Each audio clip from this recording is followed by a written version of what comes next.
Quiet, numbskulls, I'm broadcasting. The medical marijuana. The medical marijuana. Radio show. The medical marijuana for you and me. Ah, yeah, the medical marijuana. Whoa, whoa, whoa, whoa, whoa, yeah, the medical.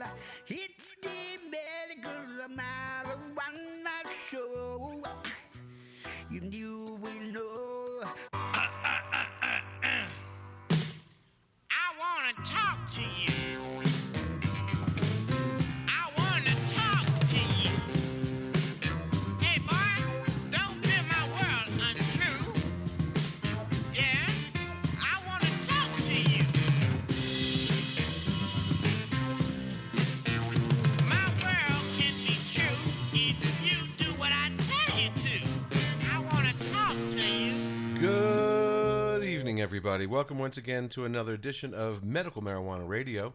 This one is for Saturday, February 6, 2016. I'm your host, Larry Love. We're here every week with a new show to bring you the latest information on medical cannabis and adult use recreational cannabis from all over the globe. This week we have a great interview, an important interview with Mimi Peleg, who is an activist. She's worked with WHAM in Santa Cruz, California. She's been in Israel working with cannabis, and she's also gone through the treatment of cannabis oil to help with cancer. So we're going to talk all about that. It's an important show. If you know anybody that has cancer and is considering using cannabis oil, this is a good show to listen to. But first up is... we have news for you, of course. Now, there's new legislation in Colorado to be able to allow some people to smoke openly and in public. Right now, if you go to Colorado as an adult user, you can buy at the dispensaries, but there's no place to smoke it. So they're looking for, canna pubs and stuff like that. So here is this report. This is actually very important because with legalization, you have to have a place to smoke it. You can go to a bar and have alcohol. So here's this report from Colorado. Pot shops could become pot pubs. Under a bill being drafted at the Colorado State Capitol, lawmakers are considering allowing pot smoking in more places. Our political specialist Sean Boyd sizing things up live in Denver. Sean, I would guess supporters kind of like the sounds of pot pubs. Jim, let me tell you what the legislation would do. It would essentially allow retailers like this to apply for a license allowing on-site consumption of pot, sort of like a tasting room at a distillery. It's just one of the bills this session that will test the Constitution's prohibition on open and public consumption of cannabis. While a handful of members-only cannabis clubs already exist in Colorado, they're BYOP, Bring Your Own Pot.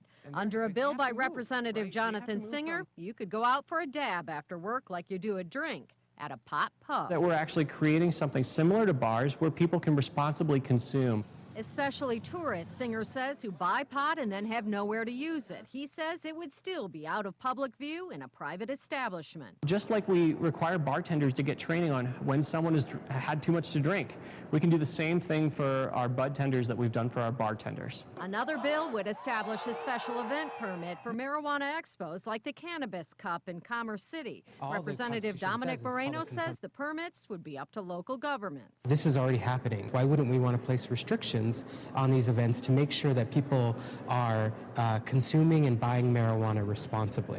But Jim Gerhardt with the Colorado Drug Investigators Association says both bills are unconstitutional. The marijuana advocates wrote Amendment 64. They wrote the language prohibiting public consumption. And so now this is like politicians and lawyers, legal trickery. Why do we need to continue down this path of allowing more access, more places to use? I think enough is enough, and I think the Constitution's already outlined that. But Representatives Moreno and Singer say their bills are an attempt to define what the Constitution means by open and public. Opponents think it's pretty clear. What's unclear is where the legislature will come down. I'll be following this one closely. We're live in Denver. Sean Boyd, CBS 4 News. So it is important. There's always naysayers. There's always the other side of the coin who still is against cannabis. But these are part of legalization that needs to be worked out. So next up, is it time to invest in this huge cannabis business? This is a report from CNBC. What we've seen take place in the last 2 years has been the most rapid transformation of any industry I've ever seen. When you look at the whole thing, 10 years out, the legal cannabis industry, hemp, and all of them combined could be $200 billion a year. It's massive, and it's going to be expanding at a rate that is unprecedented, nearly doubling every year for very likely the next 6 or 7 years as it becomes a regulated market. Is this a good time for investors to be getting involved? The answer is, it's a good time for investors to be getting involved as long as, one, they've done their due diligence and they know what they're getting involved in fact. Two, they have the risk tolerance for a very high risk, very fast growing industry that is going to be dependent on due diligence and research like nothing I've ever seen before, because of the fact that every state market right now is different, every country is different, and they're adapting and changing dramatically. And then most importantly, as long as the investors realize, sure, you can get in and see unprecedented valuation shifts in short periods of time, because as you migrate the black market to the regulated market, what happens is you're creating an opportunity for a pre-existing industry to be more comfortable for the consumer, so there's no new consumer behavior other than doing something easier than what they've been doing before. That leads to very rapid valuation shifts. The key is to be able to get in and get liquidity and know how to do that and plan for that from the beginning. If an investor can approach it that way and can understand how to create a strategy for themselves, then they absolutely should be looking at this market. Just be careful who you do business with, I think, is important, because there's a lot of people that are coming into this industry with absolutely no experience at all. So do your due diligence, of course. Next up, California has had medical marijuana. They were the first ones to really break it out in 1996. It was pretty much unregulated, and now, of course, they're regulating it more, and they expect to go adult use in November. So here is a report from Sacramento. Different cities and municipalities and counties have their own rules. So here is a report about a large-scale medical marijuana grow in Sacramento, the capital of California. Edie, with the passage of this ordinance, Sacramento becomes the largest city in California to allow large-scale medical marijuana cultivation. The city estimates that the revenue through taxation will bring in about $1 million each year, and tonight the council passed this ordinance unanimously. Sacramento warehouses full of marijuana plants could soon be the norm, as Tuesday the city council approved growing medical marijuana in both agricultural and commercial zones. It's a decision being applauded by the medical marijuana industry. It's phenomenal when a conservative town like Sacramento chooses to recognize this industry instead of pretending that it's not there like a lot of other local governments do. The new ordinance asks growers to apply for a cultivation permit, but the city is still working on how many permits to issue and how to inspect facilities. The fear of doing too many is I guess, being a medical marijuana cultivation hub, and I'm not so sure that's the image that we want to have in Sacramento. It's a concern shared by Tracy Shaw. She oversees a business group in Southeast Sacramento where much of the cultivation is expected to take place. And I think the questions that we have at this point really revolve around the number of facilities in the city of Sacramento and what we're looking at there. Under the ordinance, growers are allowed to fill indoor facilities of up to 22,000 square feet. To give you an idea of just how large 22,000 square feet is, we found a building comparable in size, about 18,000 square feet, and are going to see how long it takes to walk around. According to the timer on my phone, 3 minutes, 26 seconds. Put another way, 22,000 square feet is roughly the size of 4.5 NBA basketball courts. That's a lot of work. Cultivator Richard Miller says that large of a facility isn't feasible for most. People don't seem to realize how hard it is to grow cannabis, and I would do on a much smaller scale. Small or large scale, both are becoming legal. With a flat tax of 4%, Sacramento is now in line for big money from a budding business. Now, cultivation will not be allowed near schools or city parks. The city is deciding whether it wants the limit to be 600 feet or 1,000 feet. Reporting live in Sacramento, I'm Tom Miller, KCRA 3 News. So this is interesting, Tom. Just to be clear, the city passed the ordinance, but it's still hammering out some of the details, it sounds like. That's right. Essentially, the city was up against a state mandate that said you can approve it or you can lose it when it comes to medical marijuana cultivation. The city opted to approve this ordinance, but it's giving itself 45 days, a moratorium, to work out the details. Okay, so again, that's California. There's also large-scale problems in other states where outlying areas, we have the problem here in New Mexico, are not getting serviced properly, and people have to drive a long way in order to get their medicine.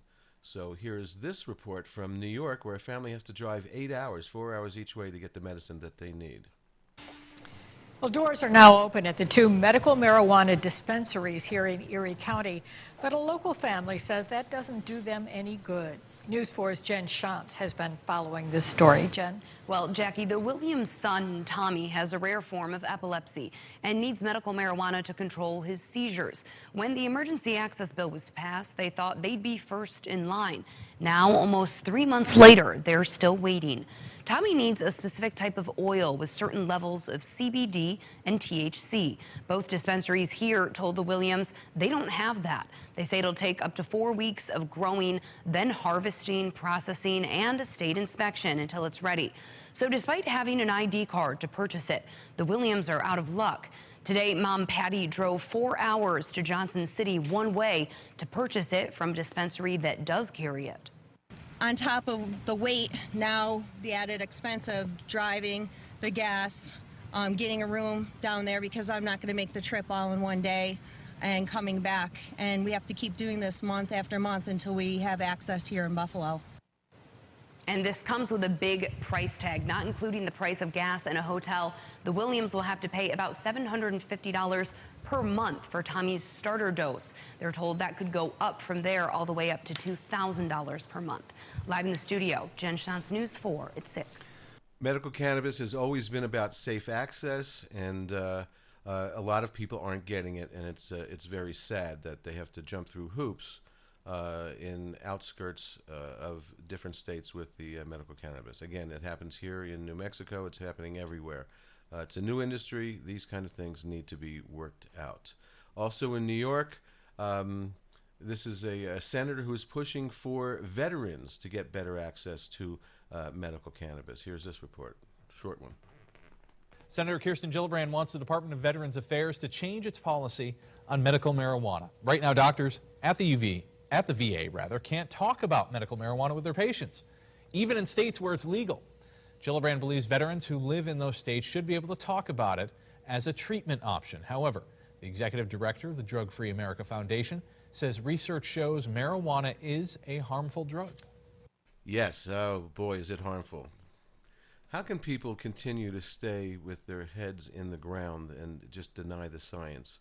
It's absolutely despicable, and when it comes to veterans who have put their lives on the line for us, they should nationalize, federalize medical cannabis so that people in every state has access to this medicine. It's really ridiculous. Next up, before we take a little break and have our little interview with Mimi, here's a short spot in regards to cannabis suppositories. We know that they exist. This is made for women. It says that they're going to cure your cramps when you're having your monthly period. So here's this report about suppositories. Most women can agree periods are annoying and painful. One company wants to turn painful periods into chill periods using marijuana, a drug known for medicinal as well as recreational uses. The weed capsule has been dubbed Foria Relief by the company Foria, which also launched a popular marijuana-infused sexual lubricant. The capsule is a small cocoa butter-based insert that is being marketed as a pain reliever for women's menstrual cramps. The tampon-sized vaginal suppository is blended with a 6-to-1 ratio of THC, oil concentrate, and CBD isolate, respectively. THC works by targeting the nerves to block out pain, while CBD acts as an anti-inflammatory and as an antispasmodic by treating muscle spasms that occur from menstruation and ovulation. Okay, so that's it for the news. We'll be right back with our interview with Mimi Peleg after this. It's all about the 420 MMJ Radio.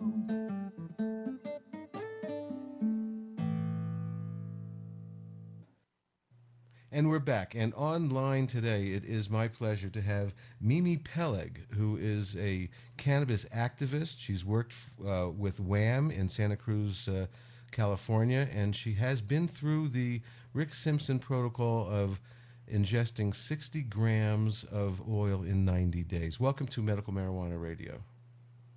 Thanks, Larry. Thanks for having me. We've been friends on Facebook for quite some time, and I'm glad that we finally get a chance to talk about this. Tell me, I would like to know your experience so that people who might need to go through this can get an idea of what it was like to ingest 60 grams of Rick Simpson-style oil in 90 days. What was the condition that you were trying to beat?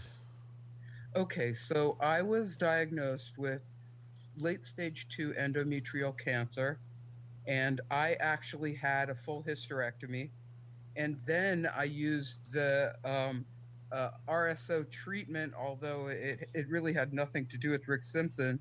It had to do with WHAM and with the oil that I got from Valerie Leveroni Corral. And I did my treatment in Israel, and I had been recommended, it was recommended to me to do follow-up radiation after my operation. Well, that's very interesting. Yes. I was not impressed with how much the radiation would have helped me, and some of the side effects of the radiation were gruesome. So, that were very likely to happen. So I went with doing the oil and figured that, if the cancer came back, I'd fall off that bridge when I came to it. Okay, so you started the protocol without taking any chemotherapy or radiation. Is that correct? Okay. Correct. Most of the time, but I did do the surgery. I did do the surgery.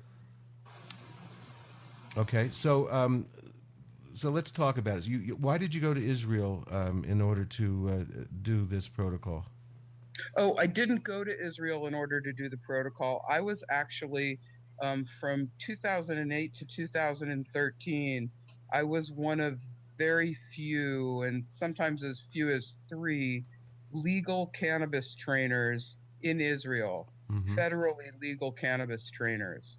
So I was in Israel training thousands of people on their first time using cannabis. Wow, okay. With all kinds of conditions, and helping build the first rules that were created in Israeli cannabis distribution. And, all of this has now been taken out of my hands and been centralized. But I was already in Israel doing cannabis activism, largely built on what I was hoping to do, basically, was try to build something akin to WHAM in Israel. And Israel decided to go a very different direction. Maybe that's a whole different interview we could do sometime. I would love to do an interview about what's going on in Israel. The only difference, was there any difference in the process of making the medicine, or is it just pretty much a hash oil extraction And were you using any carrier like coconut oil or anything with it, or do you just do that grain of rice protocol and then double it? Talk to me about how you got started and what your experience was. Well, it was in retrospect, I consider it sort of a funny experience, but it was a horrifying experience at the time. I got out of the hospital after a month, and you know, in the Israeli hospitals at the time, I was able to have a volcano vaporizer in my room with me, Uh-huh. in my shared room. You could rent them from the hospital, and so I was coming home to already having, not having to have had taken a break like I had to do in the past with prior operations here in America from cannabis. But I was, as a cannabis trainer, I did the worst thing you can imagine. I was sure that I could just handle a gram of 35% CBD, Wow. 65% THC without any prior building up to it or Mm-hmm. anything. And I had 1,000 stitches in my stomach at the time, and I Wow. spent 5 hours puking. Oh my. So I So just want to caution people that this stuff is strong. yes, And, a gram is. Valerie had warned me not to do anything like that. Mhm. And, I guess I was kind of out of it. I'd just been on a lot of medication in the hospital, and I did that whole amount. And my poor partner was holding me. And every time she tried to ask me if I was all right, just waves of nausea went through me and I threw up again Mm-hmm. Well, for see, hours and hours and hours. what you were doing in Israel before you started this, introducing people, first-time people, into using cannabis is really very, very important, because if you have a bad trip like you did with taking the gram, even though you had experience, the people will never go back to this great, great medicine if they have an experience like you had. That's a really good point, Larry. Yeah. And that's the most important point. And here, silly me, I'd been teaching people for years already, Mm-hmm. teaching people to take one puff and wait a full 8 minutes, 8 to Absolutely. 15 minutes before trying a second puff. And That's good. and I Good took a whole advice. gram. So after that, I was scared to try more. So I spent 30 days with what Valerie told me to do was to dilute um, the next tenth of a gram by 10%. So I diluted it with olive oil and mixed it with something so I couldn't tell I was taking it. Mm-hmm. And I built up more slowly than any human being. I mean, I probably built up over 45 days to get back to a gram. Okay, so how long does it normally take people to get to a gram? Because the Rick Simpson protocol, from what I've read, is you start off with a small grain of rice size, and you Right. do double it every 4 days. Right. Okay, and then I'm not even sure, when you get to that gram a day. Now, were you taking this several times a day, or is it just once a day when you got started? I was to get to a gram, I was taking it about 10 times a day, about every 2 hours. I was taking about I don't know if it was a rice size. I know they always love to go for rice, but man, we live in California, Larry. Do you know a rice size? No, I 500 mean, rice sizes here. I don't think I've ever eaten 1 grain of rice. Right. So it's hard to use as a measure for me. I would say it was more like as small an amount as I could possibly get that I could actually pick up and put in my mouth. It was that small. Mhm. So was there a protocol given to you? Did they tell you to take X amount of times a day? Well, yeah, she certainly didn't tell me to take an entire gram, but I knew innately my body was telling me that I couldn't handle more than that amount every other hour.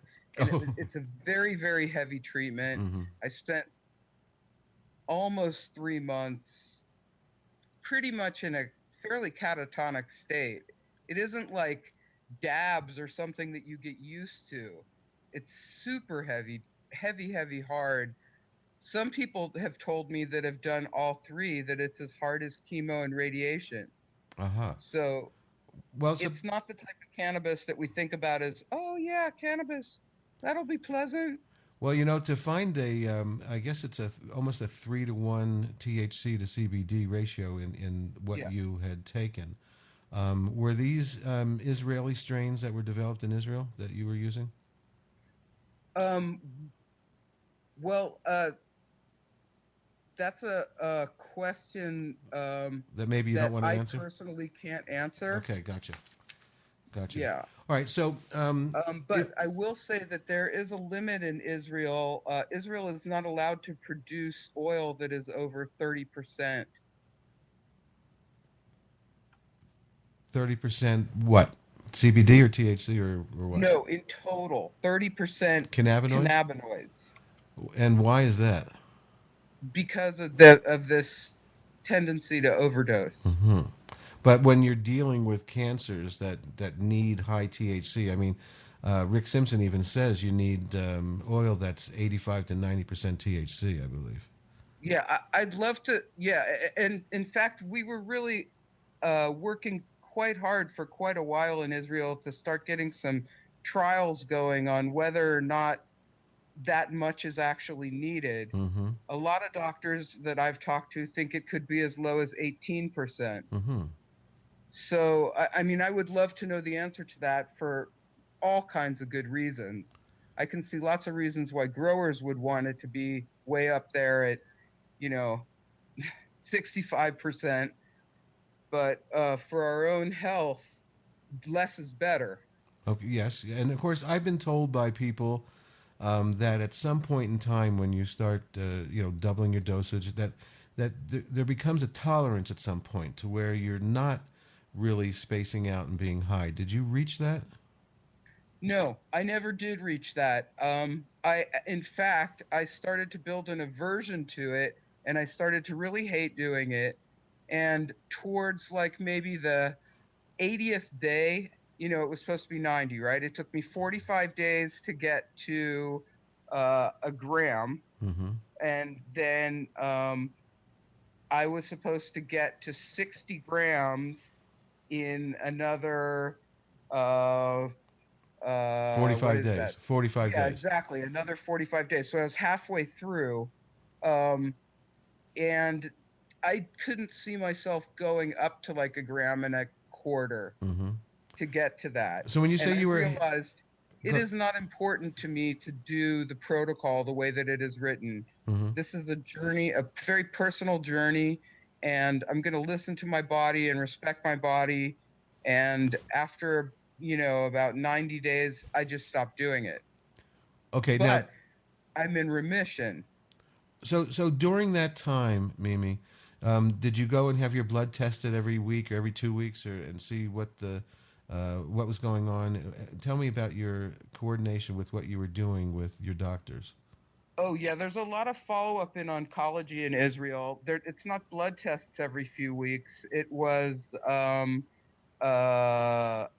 ultrasounds and let's see, what else did I have to get done? I don't remember, but it was the first year I had to be seen 4 times, and that was up to 3 years, and then it went down to every 6 months, and then just yearly now. Let's briefly Go ahead. get back to the actual protocol and you going through this. Okay, you said that you actually, had a very high time, so to speak, where the effects were really affecting you. So obviously, you can't do this alone. I tell people, about this protocol, and you really have to be living with somebody. You need somebody with you all the time, I believe. So at that 45-day period, that halfway through, had you already ingested 45? How many grams did you ingest up to that point? Do you know? So I was building up to a gram. So I would say, geez, I'm trying to remember. I remember that when I got to a half a gram, it was like a milestone. After that, I could start increasing almost daily. So I must have reached some form of tolerance, but getting lots of headaches. Okay, so I had severe stomach surgery. So uh, I can't tell you how much of the effects were simply because of the oil. That wouldn't be fair. Mm-hmm. But I would say that you're absolutely right. You shouldn't do it alone. It would be tough to do alone. It would be like giving birth alone. You know, I when I worked at a dispensary here in Santa Fe for a couple of years, I was also the person who introduced people, you know, to cannabis for the first time, and you know, this was 2011, and you know, not many people had been through the Rick Simpson, you know, 60 grams and 90-day protocol, so. There were a couple of people that, you know, were going through it, and I told them, I says, listen, you know, if you need to call me, I don't care what time it is, call me, and if you need help, if you are having a bad time. And I used to get calls at, you know, 4 o'clock in the morning, you know, should I go to the emergency room, you know, blah, blah, blah. When you felt that way, there are some tips on what to do. What did you do to sort of calm yourself down and mellow out? Okay, well, I mean, first of all, I couldn't ground myself by eating a little something because I was throwing everything up. Right. So forget Valium, forget any other medication that I could have used. I had the knowledge in my head that this was going to be probably a 4 or 5 hour trip, Mm-hmm. and that I could survive that long of doing this. You know, that I doubt many people, because I was so experienced in training people, that I knew it wasn't going to last forever. So I wasn't scared in that regard. A big reason I didn't go to the hospital was because that would have left the whole cannabis movement more vulnerable. You know, if one of the 3 trainers shows up, you know, practically having killed herself. I totally understand that. Look, I've got 47 years of experience with this plant, okay, and I started eating it probably back in the late 60s, early 70s, and we used to powder out a gram of hash, okay, and mix it in a milkshake and drink it down. And so, you know, with all the experience that I had over 48 years, about a year and a half ago, I took too much oil. You know, at home here, and I ended up with my face in the carpet, you know, twice. Yeah. Okay. Even with experience, you have to recognize what to do, and you had a lot of experience. I did too, and this can happen. So watching your dosage and knowing what to do is very important. Now there is some information on the internet that says if you you know, inhale peppercorn aroma from a peppercorn bottle, that's supposed to help you even things out. And of course, some people also take CBD, which is supposed to sort of even out your THC high. You've heard of all this, I'm sure. Yeah, I've heard of all of this. And again, in that position already, okay, so I guess there's a continuum. If you can get up and stick peppercorn up your nose, you are nowhere near where I was. Okay. Right? Okay. Well, let's not tell people to stick peppercorns up your nose. Just sniff the bottle, sniff the air that's in the bottle, and try that. Or if you have, because it's got CBD in it. Right. It has cannabidiol. Okay, so I want to go back to that one horrible experience. It was too bad, but I think it actually worked well in terms of me really teaching people how serious this is. I think we've made that point, right? Yeah, well, I'll make the point even clearer, just so the listeners know. Ingesting a gram of oil is 1,000 milligrams, so that's like eating 100 milligram candy bars all at once. That's in essence the strength that you ate. So, and all if right. I'm not mistaken, about 10 of those milkshakes that you used to have, right? Well, I don't know about that. I don't know how, you know, although it was good hash back in the late 60s, early 70s, we were smoking Afghani and Pakistani temple balls and Lebanese, red Lebanese. It was like the greatest hash ever back then. But all right, so can you take me once you built up to the gram a day? Was that split up over the day, like a third, or a quarter, 4 times? How did you ingest that gram? I ingested it every 2 hours that I was awake. So that by the end of the day, you had ingested 1 gram of oil. Yes. All right, and then you did that for the remainder 45 days. Yes. And then at the end, did you take a maintenance dose? I'm hearing that a lot of people are I keeping. didn't. Let me just be clear. I took that for about 35 days before my body said, "Don't do this to me anymore." Mm-hmm. And I listened. Because you were really getting the high THC hallucinations and that kind of effect. Were you still? No, it actually, no. That's an important point that we haven't discussed. I was having the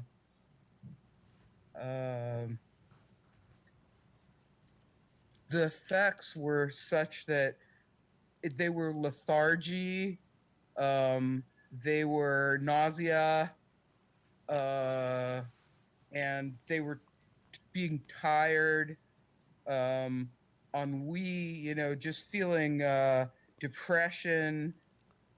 It was those kinds of effects. It was heavy, mental. But it wasn't like, I wasn't tripping Mm-hmm. at all. But you still had one time when I did the gram, I was having, lots of tripping with light and stuff. But aside from that, it was all the bad things that it was like smoking straight CBN forever, Wow. Headachy. So and this was really pure, very, very pure oil. Mm-hmm.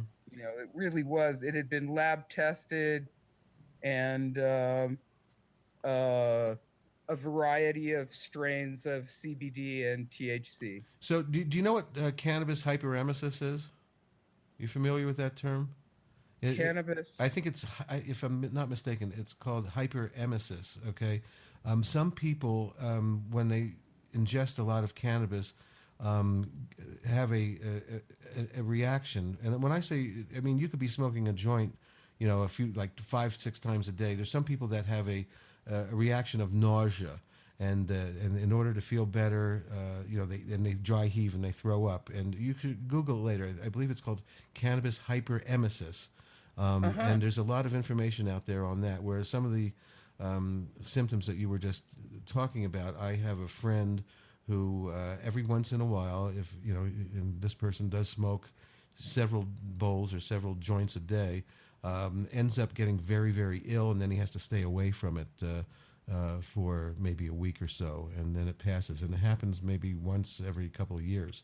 But Fascinating. there is a No, I'd never heard of that. Yeah, Interesting. it's you can find it on PubMed, not Club Med. There's definitely information out there on that. All right, so let's go back to you're at the end of your protocol. You stopped at 35 days, so you stopped at 45 and 35 is About 10 days before the end, like about 80 days. Okay. I stopped. All right, and then so after that, did you go get tested, and what did they tell you? Well, okay, so remember, my consumption was preventative, right? So I had late stage B. So what that means is that, you're trying to build healthy cells as quickly as possible. Mm-hmm. So no news is good news in my case. Okay, so I got no news, which was good news. So your surgery actually took all the cancer out of your body that you knew As of. far as they knew, and they took 18 glands, lymph glands, around my cancer out to check them out, and they all checked clear. So I may have been a person without any cancer anyway. Right, but you decided to do this protocol just to make sure that there was no cancer left in your body. Yes, and I've been continuing to do it ever since. At what level are you on? Let's call it a maintenance dose that I hear many people do. Yeah, now I do a gram a month, and I use Wham's Milagro oil. Mm-hmm. And what is that? Is that a higher THC than you had in Israel? No, it's exactly the same. Uh-huh. Israel modeled theirs on Oh, Wham's. nice. Very good. Yeah. Very cool. Wow. So that's wham.org. Well, why don't we let's real briefly while we're talking about Wham, tell us about Wham and who they are, and they're in Santa Cruz, California.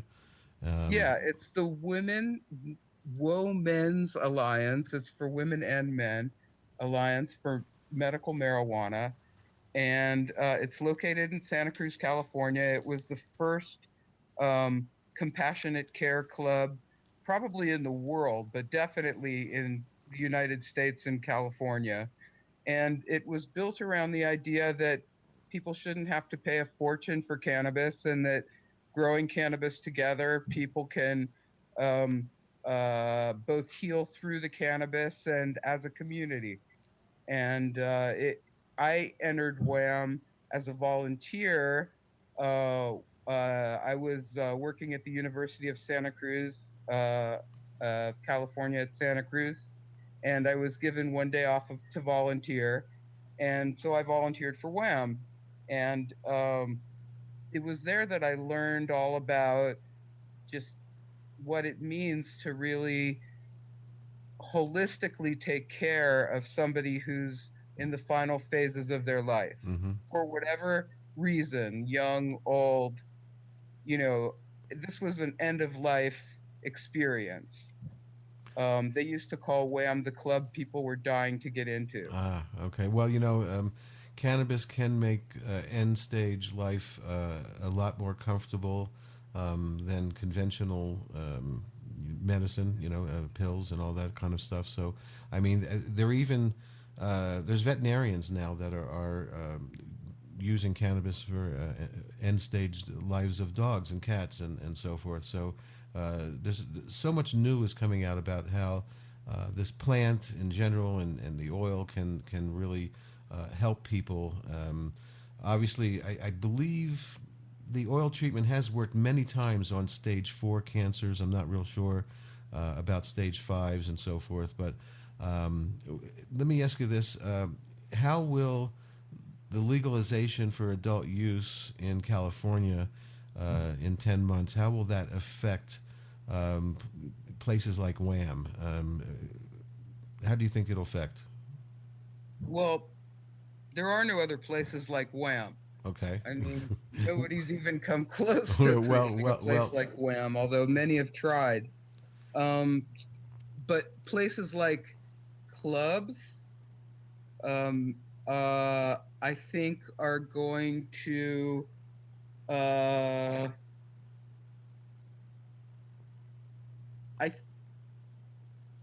what I witnessed in Israel was how bad it is to get the government involved in your weed, in so many different ways. So you're saying the Israeli government, as open as they have been, that has let Dr. Raphael Meshulam work with this plant for 60 years, you're saying that it really is, it's inhibiting the growth or pace that could have happened with this plant? It's inhibiting it for sure, but I meant more about the reasons for standardization and regulation have to do with mass distribution and don't have to do with individual needs. WHAM was a great organization because it took everybody's individual needs into consideration.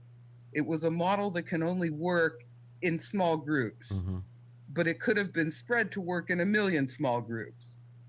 But to take an entire nation, even a very homogenous nation like Israel, where everybody has a quote unquote ID number, like we don't have social security numbers here that are used on every system across the country. They do. Research is easier to do there. It's a complete medical implementation in Israel. And up until quite recently, it was only for the dying. You still have to be called treatment resistant, which means that, for example, if you go in for a license in Israel for pain, you have to have been through 3 medications minimum before you're allowed to try cannabis legally. And then you get 20 grams, and you get a blend. You don't get to boutique out your healing regimen. And we're so lucky here in California that we do get to do that. There's so many scary oils in the world, for example. Well, we know from Raphael Meshulam from the 1970s that the entourage effect is extremely important. So, if you can grow a single plant that is a 3-to-1, that's going to be a whole lot better than mixing the oils back in. When you say 3-to-1, are we talking about 3-to-1 THC to 1 CBD, or the opposite of that? Well, it depends on whether you're trying to treat cancer. For cancer, yes. You want more THC with cancer, right?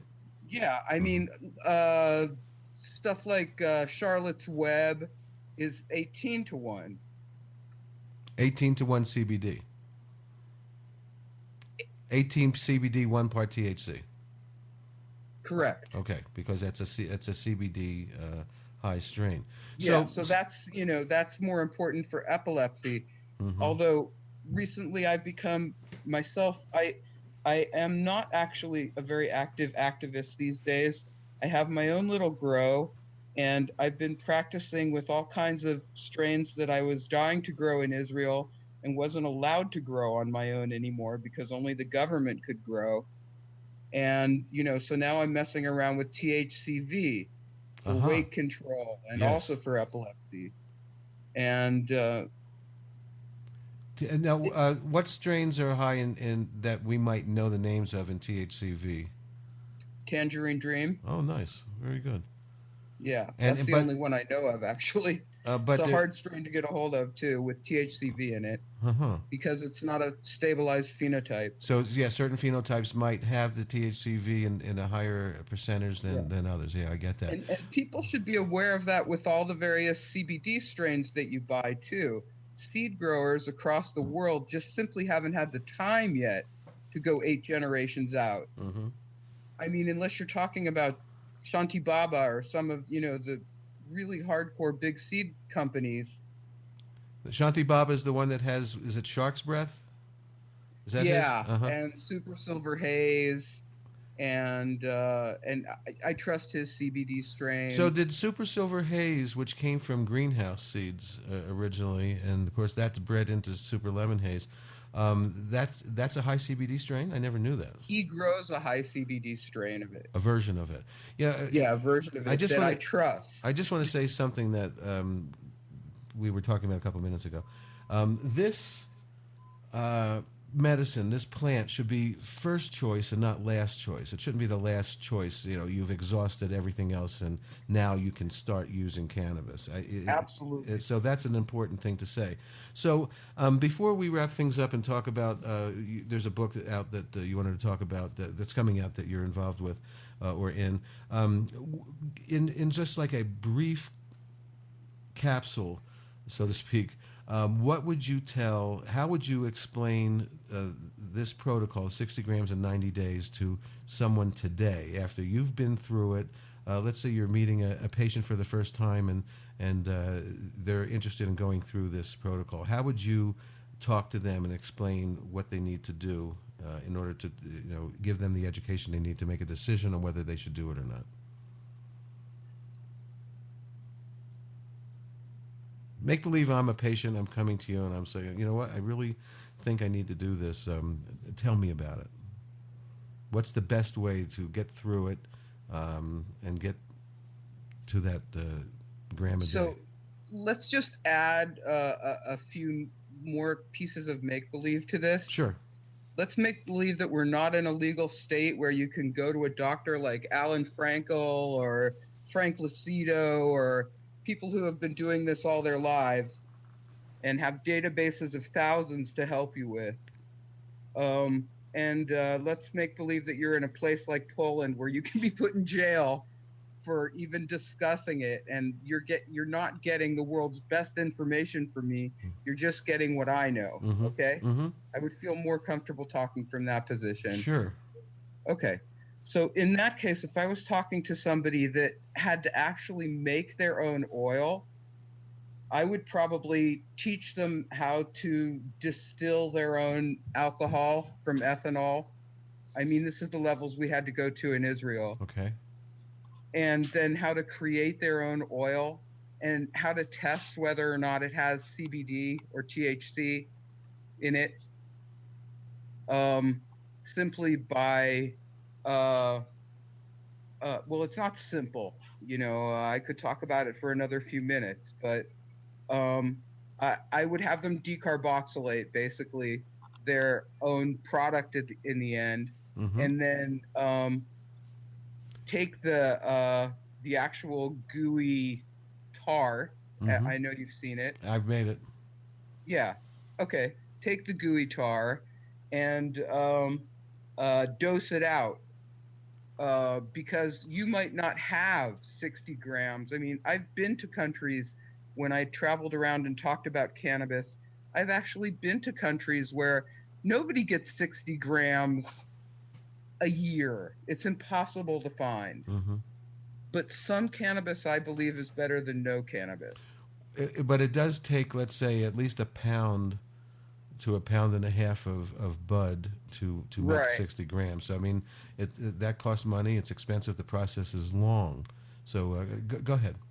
It's expensive. The process is long, and especially because you're inevitably, like, let's say you have the guts to actually get it into your country and make it. You're not the expert who's made it 100 times, even if you're watching all the YouTubes on it. So I would say double check every step. It's not the time to be lazy. Have somebody with you on the whole project. You talked about decarboxylation, which is activating the THC and the cannabinoids from the acid form into its activated form. So what temperature and how long, I guess, were you using to make sure it was decarboxylated? 225 for 2.5 hours for the THC and 4 hours for the CBD. At 225. Now, is this in 225 Fahrenheit? Fahrenheit, and is that in an oven? Is it on a stovetop? It's in an oven. It's when I took actual bud. Most places in the world, you can't just get anything. So I had people take their actual bud, grind it up, and put it on a cookie sheet, and put it in the oven for 2.5 hours at 225, or 4 hours at 225 for CBD. If they thought there might be CBD in it. And then you've got a decarboxylated product, meaning it's as alive as if you were smoking it. Right. And, last week, I don't know if you heard my show last week, but I had a woman on, Chanel Lindsay, who has a device called the Nova. It's about $260, and it's a decarboxylator. It's a device you can put up to, I think, 2 or 3 ounces of ground up or less, obviously, if there's buds. And they figured it out that they're going at temperature 218 Fahrenheit for, I can't remember if she said 75 minutes or not, but it's an actual scientific device that they are made just for decarboxylating the bud itself. Okay, so are you saying decarboxylate the bud before you make the oil, or decarboxylate the oil after the oil's made? I'm saying if you're at a place where you have very little access to product, skip the oil. Skip the oil.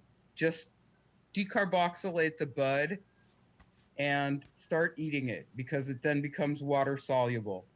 Okay, so would you take that bud and teaspoon at a time? The actual physical plant matter itself? Yes. Okay, that's the way we used to make brownies back in the 60s.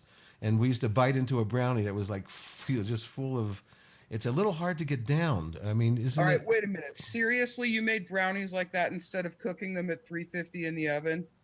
Well, here's how I made. I made a batch of brownies for a Halloween party in about 1971. I used an ounce and a half of powdered out clean gold Colombian, Santa Marta Gold, and I made 12 brownies with it. Now, what we used to do was we would decarboxylate the marijuana, the cannabis, in the oven, just like you said, on a cookie sheet for at 225 for just until a little smoke came up. Now my father taught me that because Wow. my father was a musician, and he used to take some bud, some marijuana that I would get for him, or we were smoking together back in the late 60s, early 70s. And we would put it in a pan on top of the stove, and he taught me this, and I don't know where he got it from, but he was smoking since the 30s. And we would wait until just a little bit of smoke would come up on the stove, and then he would mix that powdered cannabis into honey, and then he would take a teaspoon of honey, and that's what he liked to do. So Wow, that's a great idea, except for the diabetics, of course. Oh yeah. Well, listen, I think that the form of taking hash oil, maybe mix a little coconut oil in it, or something else, is definitely the healthiest way to go. I mean, you can go ahead and eat a Bang bar or a Kiva bar and all that stuff and get plenty of effect. But again, it's got all that sugar in it and calories, and a lot of people shouldn't be doing that. So one thing that I tell people that is kind of fun is that if you really have to have a cookie, so make something like an Oreo, and then mix a little bit of like cream with your weed, or something a little heavier that's like the stuffing for an Oreo. Mm-hmm. And in that way, you can easily dose each cookie exactly the same, right? You're never reheating your cannabis, Mm-hmm. right? So your cannabis never goes over 225. Right. You cannot, like, if a brownie or cookie recipe says cook at 350, you've actually got to cook that brownie under 325, so that you're not or under 300 even, so you're not evaporating off and vaporizing off the cannabinoids. A lot of people make that mistake. Yeah, and these days I'm starting to feel like maybe I want to even go down to 170. I mean, look, I'm basically, for me right now, the way that I like to do the monthly dose, because now I'm able to grow my own CBD here, and have it tested and grow various strains for myself, in my own 10 by 10 space. And I would not easily give that up for the word legalization. I'll tell you that for sure. Yeah, we do have to make sure that being able to grow your own plants is in the legalization movement, because there's a lot of controversy about, and even protecting the medical cannabis industry is important, because there's a lot of states that are having trouble with their med programs because of legalization. They're combining them. It's just not good, and we need to work this stuff out. So it's not good because I know what I need, and I would be in really desperate shape if I had to count on somebody else for that. Mm-hmm. So it's one of the big reasons I moved back to California from Israel. And I'm proud to say, now that I can, give that wham medicine to others. I don't need it right now. I may need it in the future, but right now I can grow my own.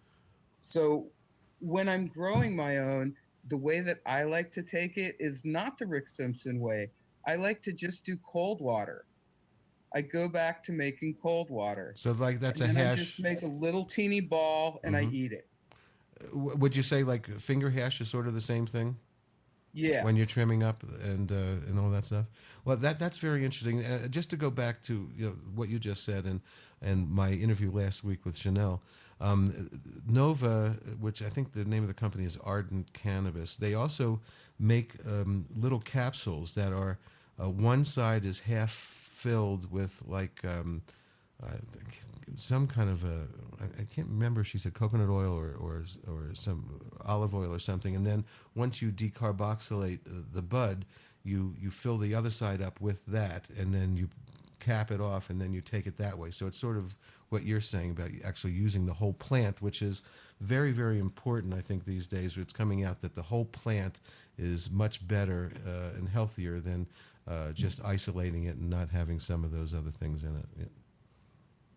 If some of those other things could have been isolated and used, and Rafi didn't prove that in the 70s you had the entourage effect, then pharmaceutical companies would have been making money off of cannabis since he first discovered it. Millions of dollars were spent in Israel trying. Well, just real briefly to wrap things up, first of all, I want to thank you for giving us your story and your experience, because it's very important. Israel has been way ahead of every other country in the world since the 60s. Was it the early 60s that Raphael started this, or was it in the 50s?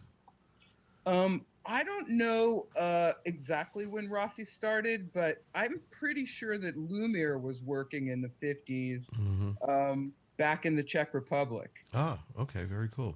All right, so just to wrap things up, there's a book coming out. Can you tell me about that and what your involvement was with it? Oh, yeah, thanks. Sure. It's a book written by Elizabeth Limbach, and she lives here in Santa Cruz. It's called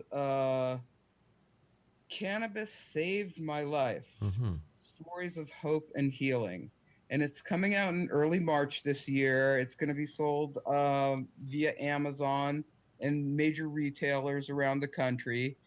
And it contains a collection of 50 people like me that are just getting relief from suffering and managing to save their own lives by trusting themselves and using cannabis the way their body's telling them to, legally. That sounds like a very important project, and what I'd like to say is if you and she could come on when the book is available in March, when it's being sold, let's do a show on that and sell some books too, and get people the information that they need, because a lot of people don't know about this and need to be educated about this process. So maybe some of the other participants would be available too. That would be a really great idea, Larry. Absolutely. I can hook 10, 15 people up on my Skype if we can get Skype working.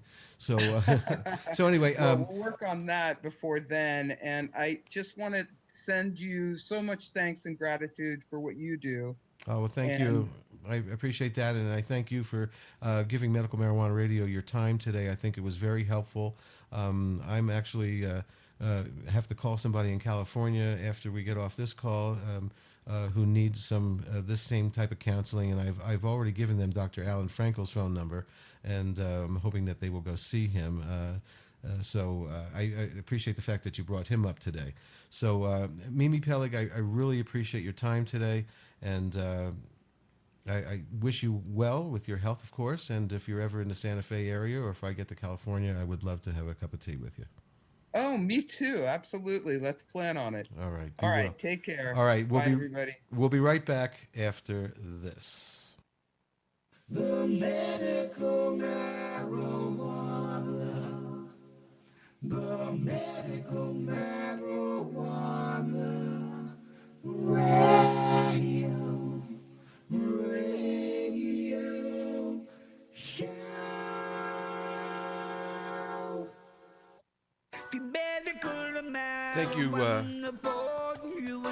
Thank you very much, Mimi, for enlightening us on what it was like to go through that treatment. I think we have a lot of good points that we made there.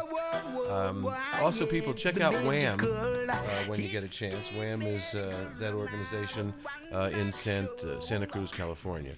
I want to thank my two radio mentors, both with the initials HS. Thank you for your inspiration.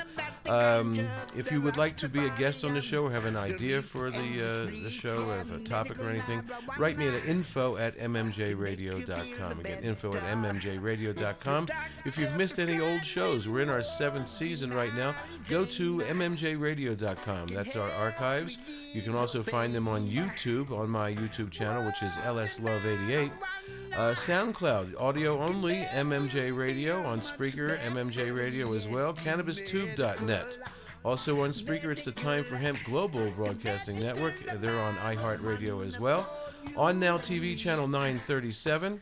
And also heard on 420radio.org and the Pothead Universe Radio on Sunday mornings.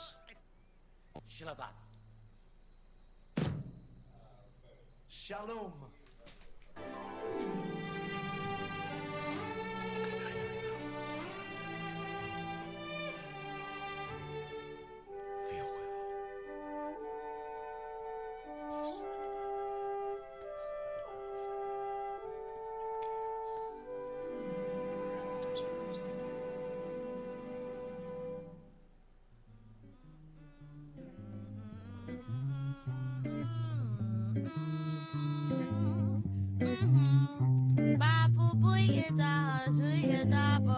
Bapu didi, sa bapu bapu bapu boo boo.